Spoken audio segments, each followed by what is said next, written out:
Hello అండి, అందరూ ఎలా ఉన్నారు? నేనైతే చాలా బాగున్నానండి. అయితే నా హెల్దీ హెయిర్ కోసం అయితే ఈరోజు ఒక రెమెడీ చూపించబోతున్నానండి. రెమెడీ కాడ అందరికీ తెలిసిందే, రెడ్ హెన్నా అండి.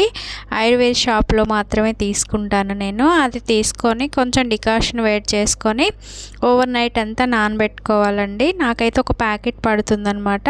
పెట్టుకొని మళ్ళీ పొద్దున్నే అందులో నిమ్మకాయ, ఎగ్ వైట్ అండ్ పెరుగు వేసుకొని కలిపేసుకొని పెట్టుకుంటే మనకి హెయిర్ అనేది హెల్దీగా కార్తీక మాసంలో బాగా తలస్నానాలు అయిపోయేసరికి హెయిర్ని అసలు పట్టించుకోక హెయిర్ ఫాల్ అవుతుంది. అలాగే డాండ్రఫ్ కూడా వచ్చిందండి. మనకి హెన్నా పెట్టుకుంటే మాత్రం అవన్నీ కంట్రోల్ అవుతాయండి. నేనైతే 15 డేస్కి ఒకసారి అయితే ఇది ఫాలో అవుతూ ఉంటానండి. మీలో కూడా ఎవరైనా హెయిర్ ఫాల్ ఉంటే ఇది ఫాలో అవ్వండి. ఓకేనా అండి? నచ్చితే మాత్రం లైక్ చేయండి. థ్యాంక్ యూ ఫర్ వాచింగ్ అండి. బాయ్.